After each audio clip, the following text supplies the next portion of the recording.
pimpinan DPR, kami menyatakan permohonan maaf atas kekeliruan serta kekurangan kami sebagai wakil rakyat dalam menjalankan tugas dan fungsi mewakili aspirasi masyarakat yang selama ini menjadi tanggung jawab kami. Tentunya permintaan maaf ini tidak cukup tanpa evaluasi dan perbaikan secara menyeluruh dan akan dilakukan dalam waktu yang sesingkatnya. Kami telah berkoordinasi dengan seluruh pimpinan DPR beberapa waktu ini dan kami sampaikan beberapa hal yang sudah dan akan kami lakukan.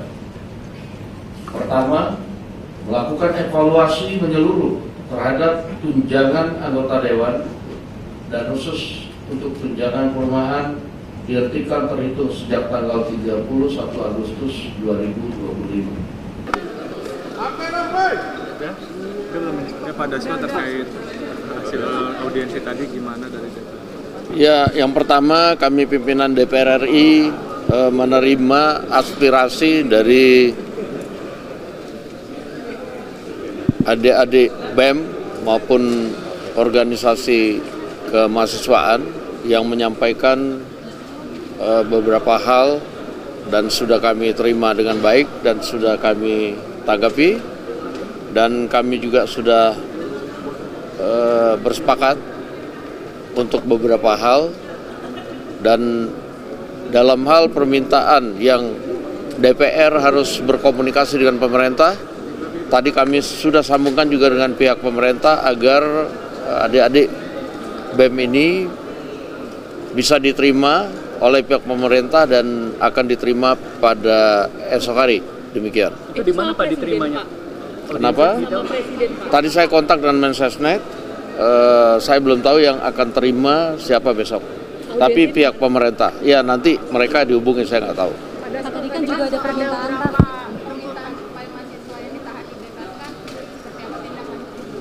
Ya, yang pertama-tama kami akan berkoordinasi dengan pihak kepolisian tentunya. Kita akan lihat kasus per kasus. Apabila memang dapat dikomunikasikan, kita akan komunikasikan. Ini di luar yang kemudian melakukan tindakan-tindakan anarkis yang memang terbukti. Demikian. Kalau untuk yang tadi dibilang udah masuk pengadilan itu nanti prosesnya gimana? Di Semarang. Oh, tadi itu adalah peristiwa di mana aksi May Day. Nah, ini nanti kita cek. Oke. Pak, selain tuntutan yang mahasiswa sampaikan ada 17 plus 8 tuntutan yang kami di media sosial, Pak. Bagaimana, Pak? Iya, jadi memang sebagian yang disampaikan oleh adik-adik BEM ini juga ada yang termasuk di 17 plus 8. Nah, kami dalam audiensi tadi juga sudah menyampaikan bahwa DPR juga dalam waktu yang singkat-singkatnya akan melakukan evaluasi menyeluruh baik terhadap tunjangan maupun keterbukaan kegiatan DPR, itu termasuk yang di dalam 17 plus 8. Kita akan lakukan besok rapat evaluasi dengan pimpinan-pimpinan fraksi untuk menyatukan pendapat dan kesepakatan di DPR. Demikian. Pak Dasko, tadi ada beberapa aspirasi terkait dengan mengapa baru sekarang dari pihak DPR menerima dari BEM. Tanggapannya seperti apa, Pak? Sebetulnya setiap aspirasi itu di DPR itu biasanya di komisi-komisi kan selalu ada yang namanya rapat dengar pendapat. Boleh dicek misalnya di KUHAP itu sampai sekarang belum selesai karena memang masih terus menerima aspirasi dari publik maupun juga termasuk adik-adik dari mahasiswa. Nah, kalau kemarin dalam aksi penyampaian pendapat sebenarnya kami juga mau keluar untuk menerima seperti pada hari ini. Pada hari ini ada perwakilan dari DPR yang menerima keluar untuk aksi pengunjuk rasa. Nah, tetapi kalau yang kemarin-kemarin begitu kita mau keluar itu sudah bukan murni unjuk rasa, ada pihak-pihak penumpang gelap yang ya tentunya suasana di lapangan tidak kondusif demikian. Pak, soal moratorium perjalanan dinas itu anggarannya apakah akan dikembalikan ke negara, Pak? Ya seharusnya kalau moratorium perjalanan dinas bila tidak dilaksanakan tentunya uangnya tidak dialihkan ke kegiatan lain tapi dikembalikan kepada negara. Ada totalnya nggak sih, Pak? Saya nggak hafal totalnya. Nanti kita. Dinonaktifkan bagaimana, Pak?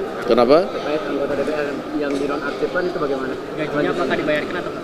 Ya, pimpinan partai sudah mengirim surat kepada Sekretariat Jenderal DPR bahwa untuk anggota yang dinonaktifkan itu diminta untuk tidak dikeluarkan fasilitas yang terkait dengan kedewanan termasuk gaji dan fasilitas lainnya. Demikian. Komitmen soal rancangan perampasan aset ini DPR gimana? Soalnya jadi salah satu desakan juga agar segera. Ya tadi sudah disampaikan kepada adik-adik mahasiswa bahwa undang-undang perampasan aset itu terkait dengan beberapa undang-undang yang saling terkait dan supaya tidak tumpang tindih. Terakhir kami sudah sampaikan bahwa tinggal menunggu KUHP selesai, kita akan bahas undang-undang perampasan aset karena itu saling terkait. Nah, ini undang-undang perampasan, undang-undang KUHP-nya masih terus menerima partisipasi publik. Tapi kami sudah sampaikan kepada pimpinan Komisi 3 bahwa sudah ada batas limit yang mesti kita selesaikan karena partisipasi publiknya sudah banyak dan sudah cukup lama. Mudah-mudahan sebelum akhir masa sidang ini yang untuk KUHP sudah dapat diselesaikan sehingga kita bisa langsung masuk ke pembahasan rancangan undang-undang perampasan aset. Demikian. Terkait investigasi untuk mengungkap dalang kerusuhan, Bapak bagaimana? Gimana? Terkait investigasi untuk mengungkap dalang kerusuhan. Ya, tadi memang ada permintaan dari adik-adik BEM untuk kami menyampaikan kepada pemerintah atau ikut andil dalam tim investigasi dugaan makar yang juga telah disampaikan oleh Presiden Republik Indonesia. Nah, untuk itu kami akan menyampaikan kepada pemerintah aspirasi dari adik-adik Badan Eksekutif Mahasiswa ini untuk dapat ditindaklanjuti. Demikian. Pak, soal Oke. Adi Skadir kan nonaktif ya, Pak, itu memang akan diganti atau seperti apa ya, Pak? Itu akan diserahkan kepada partainya. Demikian. Bang Dasko, satu lagi Bang Dasko, terkait dengan tadi Bang Dasko penekan lagi tadi Bang Dasko mengatakan ini menjadi momentum untuk evaluasi dari DPR dan itu seperti apa nanti untuk kedepannya Bang Dasko? Ya, kami sudah melakukan evaluasi bahkan sebelum acara hari ini. Nah, evaluasi menyeluruh dan reformasi DPR akan dipimpin langsung oleh Ketua DPR Ibu Puan Maharani untuk menjadi DPR yang lebih baik dan transparan dan tentunya tekad daripada seluruh anggota DPR yang mengambil pelajaran, memetik pelajaran dari peristiwa-peristiwa ke belakang untuk dijadikan evaluasi secara bersama. Demikian. Oke, terima kasih ya. Cukup ya. Mas Kang. Yuk.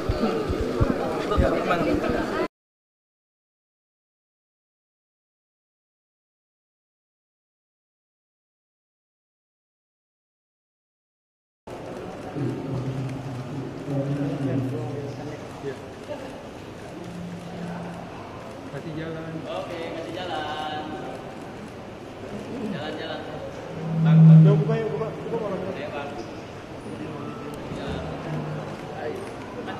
Padasko, kan boleh Padasko ya? Nanti ya.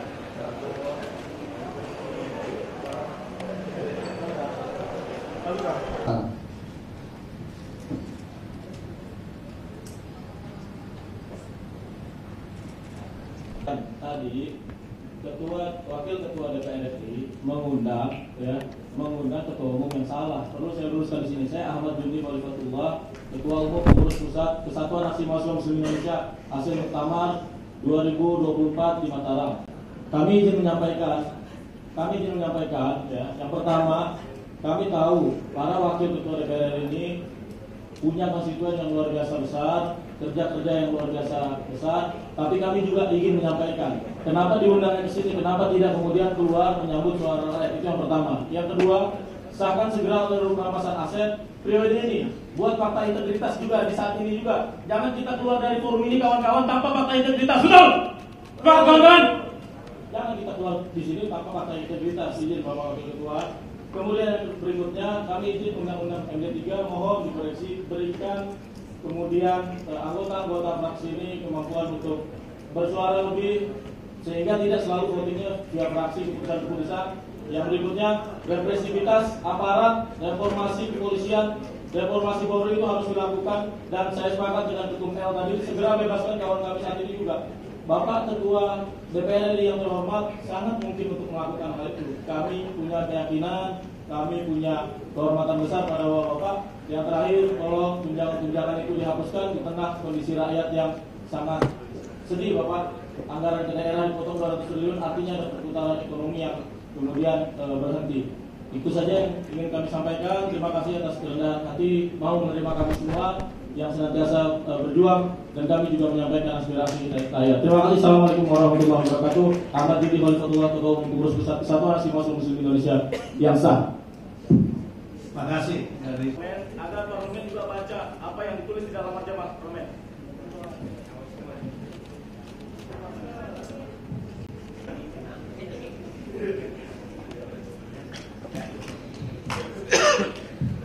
Juga abang-abang rekan-rekan UKP yang lainnya, saya ingin menyampaikan 5 poin tambah. Selaku pimpinan DPR, kami menyatakan permohonan maaf atas kekeliruan serta kekurangan kami sebagai wakil rakyat dalam menjalankan tugas dan fungsi mewakili aspirasi masyarakat yang selama ini menjadi tanggung jawab kami.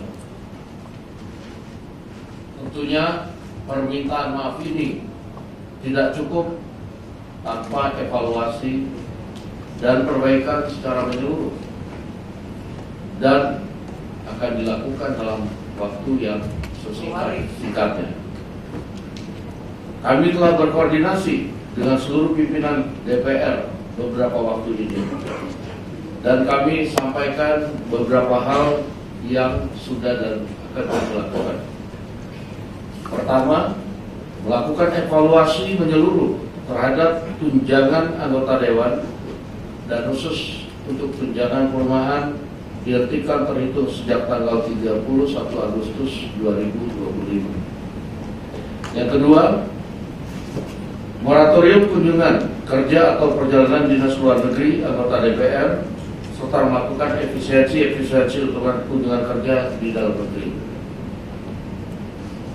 Reformasi DPR akan dipimpin langsung oleh Ketua DPR Ibu Puan Maharani untuk menjadi DPR yang lebih baik dan transparan.